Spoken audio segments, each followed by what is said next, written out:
The automatic doors slide open, fluorescent lights overhead, endless aisles stretching in every direction, blue vests everywhere. The Walmart Supercenter. For millions of Americans, it's not just a store. It's where they buy everything. Groceries, clothes, electronics, pharmacy, one-stop shopping. Convenient, affordable, American. Over 230 million customers walk through Walmart doors every single week. That's more than 2/3 of the entire United States population. Walmart operates over 4,600 stores across America.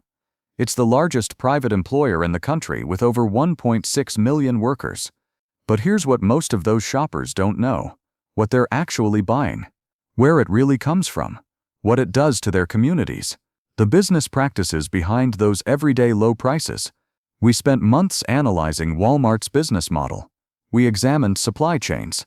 We read regulatory filings. We spoke with former employees and industry analysts. What we found will change how you see those automatic doors. These are the things you need to know before you shop at Walmart again. Let's start with the most obvious thing: the prices. Everyday low prices. Save money. Live better. That's the promise. But here's the question nobody asks: how does Walmart keep prices so low? The answer isn't efficiency, it's leverage. Walmart is so large that it can dictate terms to almost every supplier in America. Suppliers describe negotiations with Walmart buyers as brutal. Walmart doesn't ask what your product costs. It tells you what it will pay. And if you don't accept, your competitor will. Here's how it works. A supplier makes a product. They calculate their costs: materials, labor, packaging. They determine they need $5 per unit to maintain reasonable profit. Walmart's buyer says we'll pay $3. The supplier explains that's below cost. Walmart's buyer says your competitor will do it for $3. Most suppliers accept the deal. Then they figure out how to make it work. They cut ingredient quality.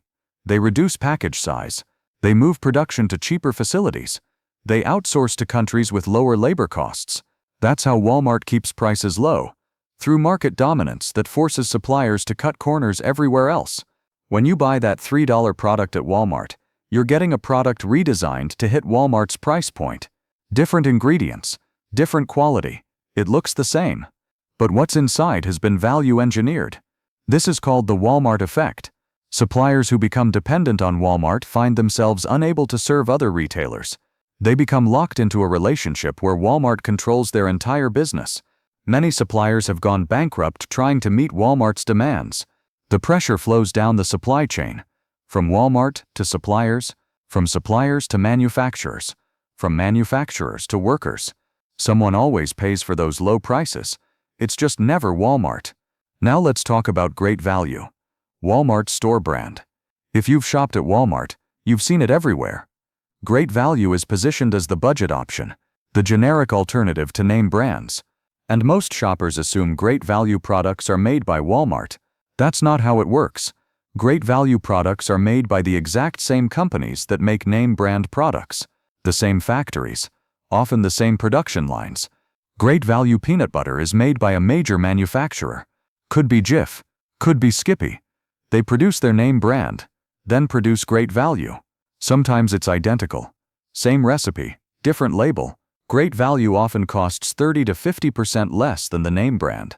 But it was made in the same facility with nearly identical ingredients by the same workers. Why does the name brand cost more?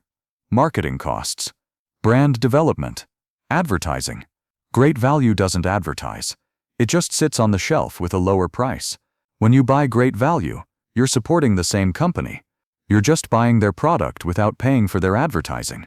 And Walmart captures the margin that would normally go to brand marketing. This is why Walmart pushes great value aggressively. Higher profit margins, greater control, and it trains customers to buy based on price alone. Let's talk about where products actually come from. Walk down any Walmart aisle and check labels. Country of origin, made in China, manufactured in China, imported from China. Over and over. Walmart is one of the largest importers of Chinese goods in the United States. Some estimates suggest Walmart accounts for nearly 10% of all U.S. imports from China. Walmart has thousands of suppliers in China. Those suppliers have thousands of factories. The supply chain is so long and complex that quality control becomes nearly impossible. Toxic materials in children's toys, lead paint, unsafe electronics, contaminated food products. Every few years there's a major scandal. The company issues recalls. They promise better oversight. Then it happens again. Workers in Chinese factories producing Walmart goods often work in conditions that would be illegal in the United States. Long hours, low wages, unsafe environments, no meaningful labor protections. Walmart has codes of conduct for suppliers. They conduct audits. But the pressure to meet Walmart's price demands is so intense that factories cut corners. They falsify records. They hide violations. When Walmart imports hundreds of billions of dollars from China, that's money not spent on American-made products. American manufacturers can't compete. So American factories close. American workers lose jobs. Those workers often end up at Walmart for low wages, buying Chinese-made products, because American-made alternatives no longer exist or cost too much. Now let's talk about what happens when Walmart comes to town. For decades, Walmart's strategy was simple. Identify small towns underserved by major retailers. Build a massive supercenter outside town. Offer lower prices than local businesses can match. Wait for local stores to close. This pattern played out thousands of times. A Walmart opens. Within a few years, local grocery stores close. Hardware stores close. Pharmacies close. Main Street dies. Walmart creates jobs. A supercenter employs 200 to 300 people. But studies show that for every job Walmart creates, local businesses lose about 1.4 jobs. The local grocery store owner made a decent living. Their employees made above minimum wage with benefits. When those businesses close and Walmart opens, you get 200 jobs paying $11 to $13 an hour with limited benefits. Property values near Walmart supercenters often decline. The massive parking lots, the traffic, the crime that concentrates around big box stores. Meanwhile, Walmart negotiates tax abatements from desperate local governments. So the community gets job losses, declining property values, and reduced tax revenue. And Walmart gets profit. Let's talk about employment. What's it like to work at Walmart? Over 1.6 million Americans do. The median Walmart wage is around $11 to $12 per hour. For a full-time worker, that's about $23,000 per year. The federal poverty line for a family of 4 is around $30,000. Many Walmart workers are not full-time. Walmart schedules workers just below the threshold to avoid providing full benefits. 28 or 32 hours per week. Not enough to qualify for health insurance. Studies have found that Walmart workers are among the largest groups receiving food stamps, Medicaid, and housing assistance. Taxpayers subsidize Walmart's low wages. Working conditions are another issue. Stores are often understaffed. Workers describe being responsible for multiple departments, being pressured to work off the clock, being denied breaks. Walmart has paid millions in settlements for wage theft and labor violations. But the practices continue, because minimizing labor costs is relentless. Walmart is aggressively anti-union. When workers attempt to organize, Walmart closes entire departments or stores. They hold mandatory anti-union meetings. They fire organizers on pretexts. For workers, speaking up about problems is dangerous. You need the job. You can't risk losing hours. So you accept the conditions. Now the food. Walmart is the largest grocer in the United States. Walmart's produce comes from massive industrial farms, often in Mexico or Central America. Heavy pesticide use, monoculture. The produce is shipped thousands of miles. By the time it reaches the shelf, it's days or weeks old. Compare that to local farm produce, picked yesterday, sold today. Genuinely fresh, higher nutritional value, but it costs more. Walmart's meat comes from concentrated animal feeding operations. Thousands of animals in confined conditions, fed grain, given antibiotics, treated with growth hormones. The environmental impact is enormous.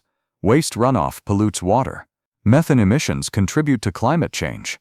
Antibiotic use contributes to resistant bacteria. Walmart's center aisles are filled with highly processed foods, high in sugar, salt, unhealthy fats, low in nutrients.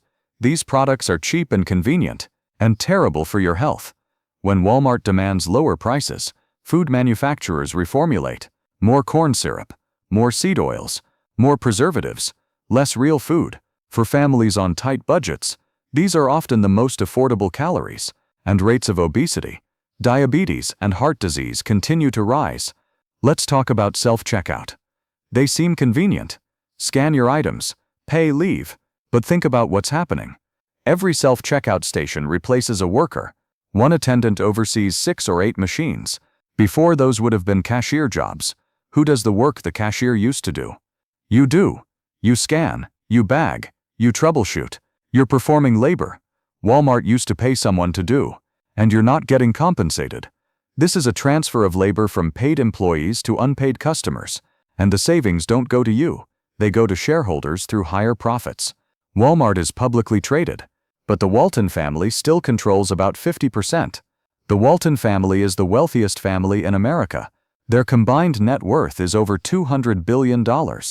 Every time Walmart squeezes a supplier, cuts worker hours, or closes a local competitor, the Waltons get richer. Walmart's decisions are made to maximize returns for the Walton family and shareholders. Worker welfare only matters if it affects profit. Community impact only if it affects sales. Let's discuss environmental impact. Walmart operates thousands of massive buildings. Each supercenter is over 100,000 square feet. The energy consumption is staggering. Transportation is another issue. Walmart's supply chain involves millions of truck miles every year. Products shipped to ports, transported to distribution centers, distributed to stores. Every step burns fuel. Unsold products, damaged goods, expired food. Walmart generates enormous waste. Some gets donated. Much ends up in landfills. When Walmart builds a supercenter, they clear land. They pave massive parking lots. They create impermeable surfaces. They generate light pollution. Walmart publishes sustainability reports. But the fundamental business model is environmentally destructive. You cannot operate a global retail empire without enormous environmental impact. Now, healthcare costs. Many Walmart workers don't receive health insurance. They're part-time. So what happens when they get sick? They use emergency rooms. They rely on Medicaid. Emergency room care is expensive. Those costs get passed on through higher insurance premiums. Medicaid is government-funded. When Walmart workers qualify because their wages are too low, taxpayers cover their health care. Some estimates suggest taxpayers spend billions per year on public assistance for Walmart workers. That's billions in costs Walmart would bear if they paid living wages with benefits. When you save $20 on groceries at Walmart, you're paying for it elsewhere, through taxes funding Medicaid, through insurance premiums, through social costs of poverty. Let's talk about food deserts, areas where access to fresh, healthy food is limited.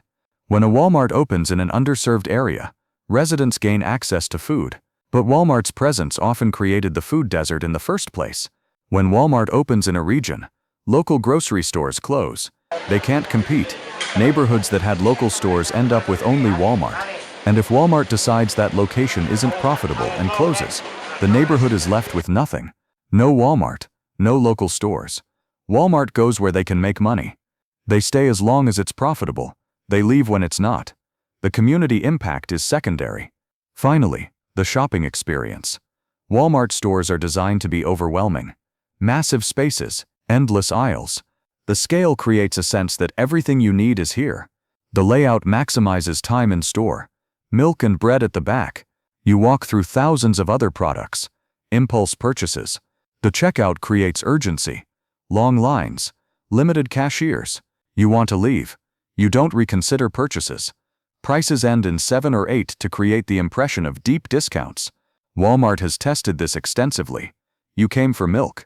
You leave with a cart full of items. Everything seemed like a good deal, but you bought things you wouldn't have bought elsewhere. So what does all this mean? Understand what you're supporting when you shop at Walmart. A business model built on low wages, overseas manufacturing, supplier exploitation, and community destruction. For some people, Walmart is the only option. They live in food deserts. They can't afford higher prices. No judgment there. But for people with options, shopping at Walmart is a choice. You could shop at local stores. You could support businesses that treat workers fairly. It requires effort. It costs more. But it's possible.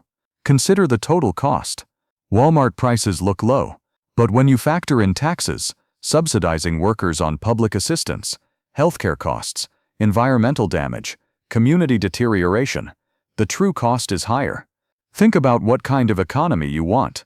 One where a company dominates while workers earn poverty wages? Where communities lose local businesses?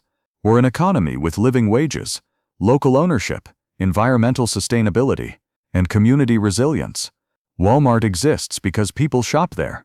If you want a different kind of economy, it starts with different choices.